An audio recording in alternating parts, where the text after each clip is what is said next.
안녕하세요. 블로그 운영하는 개창입니다. 오늘은 직장인이 블로그 운영하면 좋은 이유에 대해서 좀 말씀드릴 건데요. 일단 제가 직장인이니까 제가 좋다고 느껴본 부분을 하나씩 하나씩 좀 오늘 설명드리는 걸로 해볼게요. 일단 첫 번째입니다. 취미로 연봉 상승이 가능해요. 블로그를 물론 저는 수익형 블로그를 더 추천드리고 저도 그거에 좋다고 생각하지만 일단 처음부터 나는 돈을 벌어야지라는 느낌보다는 일단 두서없이 취미로 이렇게 진행하는 부분이 좀 좋을 것 같아요. 근데 그 취미가 한 3개월, 2개월 정도 이렇게 진행되다 보면 광고 수익이 이렇게 발생하고 저 같은 경우는 요즘 같으면 하루에 10,000원 벌기 목표로 진행하고 있거든요. 근데 하루에 10,000원 벌기 한 달이면 30일이잖아요.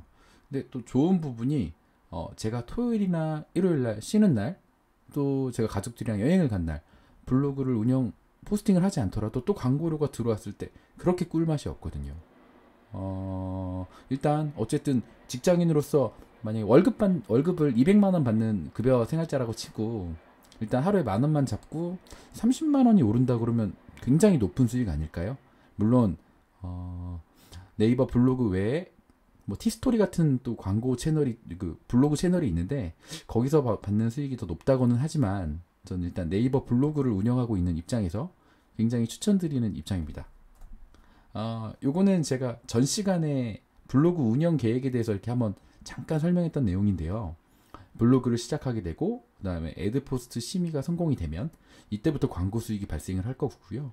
차후에 이제 인플루언서가 되면 더 수익이 상승된다는 그런 부분인데 어찌 됐던 직장인한테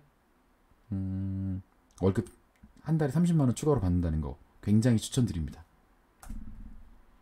제 수익인데요. 실제로 저는 블로그를 다시 시작한 지 원래는 제가 2013년에 블로그를 운영을 했었는데 그때부터 거의 뭐 5, 6년간 방치 수준으로 가다가 본격적으로 다시 시작한 게 한 2020년 1월부터 진행을 했고요. 한 2, 3개월 정도 지나니까 4월에 89만 4천 원. 한 달에 30만 원 목표에 대비 많이 높죠. 어쨌든 이런 수익이 발생이 되니까 저도 추천을 하게 되더라고요. 그리고 주변에서도 어떻게 블로그 운영하면 좋은 거 같냐 이런 좀 노하우를 좀 알려달라 이런 부분에서 저도 이런 영상을 찍기 시작한 것 같으니까요. 아까도 제가 설명드렸는데 가장 블로그하고 기분 좋을 때는 보통 주말에 늦잠을 자고 일어났을 때 보통 한 8시 반 오전 8시 반 9시 이전에 그 블로그 광고 수익이 체킹이 되더라고요. 그때 주말에 이렇게 10,000원, 20,000원 들어오는 게 그렇게 기분 좋을 수 없습니다. 저는 추천드립니다. 특히 직장인들한테요. 두 번째는 직장이 있으니 조회수가 덜 민감하다는 표현을 좀 썼는데요. 전업 블로그 하시는 분이나 뭐 이렇게 전업으로 이렇게 영상을 찍거나 이런 분들은 사실 조회수에 민감할 수밖에 없을 것 같아요. 그게 곧 본인의 수익이고 그 수익이 본인의 이제 연봉이나 다름없겠죠. 근데 저희 직장인은 일단 월급이 있잖아요.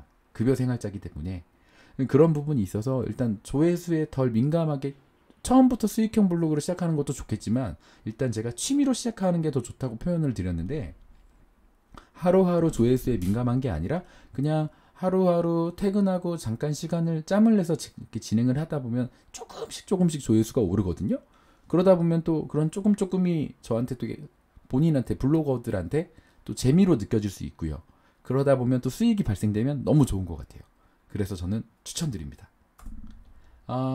저 같은 경우는 지금 2020년 1월부터 본격적으로 진행해서 이게 이제 2020년 5월 지금 방금 제가 캡처한 자료인데요. 30일 어제 같은 경우 1,400명 정도 들어왔네요. 그러니까 그 정도가 10,000명 선이라고 딱 치면 그래도 하루 평균 보통 10,000명 정도는 오지 않나 라는 생각이고요. 보고 있습니다. 생각이라는 것보다. 세 번째, 블로그는 얼굴 공개를 하지 않아도 돼요. 유튜브를 제 주변에서도 이렇게 시작하려는 분들도 많고 고민하시는 직장인분들 많더라고요. 근데 사실 가장 크게 걱정되고 고민하는 부분은 얼굴 공개인 것 같아요. 물론 저도 직장인이다 보니까 그 부분이 너무 고민이 많이 되더라고요. 어떻게 저도 가면을 써야 되나? 얼굴을 가리고 해야 되나? 얼굴을 가리면 신뢰도가 떨어져서 조회수가 나오지 않는다고들 하는데 저는 역시 지금 직장인이기 때문에 그 조회수에 그렇게 민감하지 않습니다. 그러다 보니까 일단은 얼굴을 공개하지 않고 제 목소리와 지금 백데이터를 자료를 제공을 하면서 그렇게 지금 영상을 찍고 있고요. 유튜브는 운영하고 싶은데 얼굴 공개가 민감하신 분들한테는 저는 블로그를 하라고 꼭 추천드릴게요. 그 다음에 사실 그건 제 얘기는 아닌데 개인 포트폴리오 구성이 가능하다라는 제가 표현을 좀 썼어요. 실제로 제 포스팅도 제가 지금 예전에 과거에 썼던 거 내용들을 보다 보면 이게 곧 제 히스토리가 되더라고요. 앞전에도 좀 설명드렸던 부분들이 있었는데 그런 포스팅 내용들이 사실 저한테는 이제 추억이고요. 그 다음에 그때 그런 생각을 했었구나라고 어떻게 보면 일기를 다시 보는 재미가 있더라고요. 근데 제가 개인 포트폴리오 구성이라는 부분에 대해서 장점을 하고 표현될 비교적 좋은 예는 아닌 것 같고요.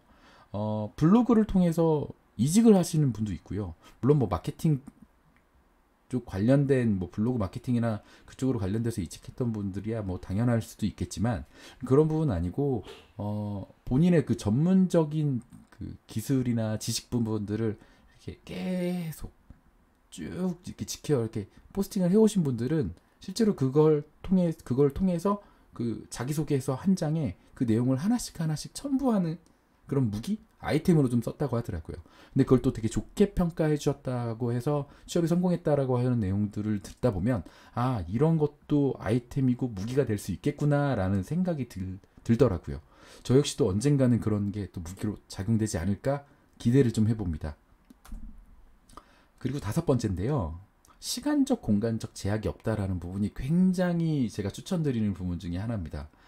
저희는 직장인이잖아요. 정해진 시간에 출근을 하고 정해진 시간에 퇴근을 하고 그러다 보니까 사실 시간적인 공간적인 건 조금 배제하고요. 시간적인 게 좀 어려운 것 같아요. 퇴근하고 또 본인이 또 약속 시간도 모르게 개인적인 일정도 있으실 거고 그 다음에 또 저 같은 경우는 육아를 하고 있기 때문에 어느 정도의 그 육아도 조금 동참을 해야 되는 부분도 있고 이런 부분들이 있는데 저는 보통 잠자기 전에 1시간 정도를 많이 이용을 해요. 그런 부분들을 잘 이용을 해서 하루에 포스팅 하나 정도 또는 이틀에 하나 정도를 이렇게 쓰면 그게 다 또 히스토리가 될 거고 그 포트폴리오가 되면 그거 자체가 블로그한테 이제 조회수로 조금씩 반영이 되거든요. 그리고 공간적 제약도 사실 노트북 하나만 들고 있거나 아니면 진짜 제가 말은 PC방이라 썼지만 PC방에서 컴퓨터 가능하잖아요. 자판이 가능하잖아요. 언제 어디서든 포스팅을 할 수 있다는 거죠. 제일 좋은 건 주말에 가끔 여유 있을 때 카페에 가서 두서없는 내용보다는 제가 오늘은 이런 포스팅을 써야겠다라고 계획이 잡고 그런 부분을 포스팅할 수 있다라는 부분 그걸 굉장히 추천드리는 부분입니다. 마지막 부분인데요. 일단 투입되는 자원 대비 효율성이 너무 갑이에요. 요즘 유튜브 촬영하시는 분들 유튜브 영상 이렇게 해가지고 올리시는 분들 정말 많으시잖아요. 물론 그 부분이 수익이 되게 높다라고 얘기를 들어서 저는 아직 그런 수익도 없고 뭐 아직 기대하는 부분은 아니지만 일단 영상을 촬영해야죠. 그 다음에 촬영한 걸 또 뭐 제가 듣기로는 1시간 정도 만약에 촬영을 했으면 편집 시간이 뭐 최소 2-3시간 정도는 걸린다고 들었거든요. 근데 직장인한테 그렇게 3시간 정도를 투입한다면 다음날 뭐 출근하실 수 있겠습니까? 그리고 또 이제 뭔가 난 좀 더 이쁘게 해야지 뭐 이런 생각이 좀 있으시면 또 거기에 디자인적인 요소를 또 부과를 하셔야 되고 일단 블로그는 그런 게 없어요. 물론 요즘 같은 블로그도 영상을 첨부하거나 사진은 당연히 뭐 4개 이상은 첨부를 해야 된다고 얘기를 하는데 영상을 되게 첨부하면 블로그 조회할 때 상단으로 뜬다는 이런 내용들이 되게 많거든요. 물론 일단 그런 부분은 약간은 배제하고 일단 사진 최소한 5장 그 다음에 제가 쓰고 싶은 내용 한 1500자 정도를 쓰면 일단 그 자체가 완성이 가능해요. 난 1500자 쓰는 거 너무 부담스러운데 근데 저도 사실 글을 이렇게 잘 쓰는 편은 아니거든요. 그냥 제가 두서없이 나오는 얘기를 그냥 막 타자로 옮기는 편인데 그렇게 두서없이 쓰다 보면 되게 금방 1000자가 넘더라고요. 너무 그 1000자를 1500자를 넘겨야 된다라는 그런 강박 갖지 마시고요. 천천히 조금씩 하루에 하나씩 이렇게 내용을 써보세요. 그러면은 금방 또 내용이 늘어날 것 같아요. 어쨌든 저는 이렇게 한 6가지 정도의 설명들을 좀 드렸는데요. 직장인으로서 블로그 운영을 너무 추천드립니다. 그리고 저 같은 경우는 또 수익이 발생하고 있는 부분이기 때문에 더 추천드릴 수 있을 것 같아요. 제가 마지막 신문기사 하나 좀 별점을 해왔는데요. 2016년 자료와 2020년 자료를 좀 퍼왔어요. 2016년 자료 직장인 10명 중 7명이 투잡 뛰고 싶다. 물론 좀 뛰고 싶다. 이거 바램이죠.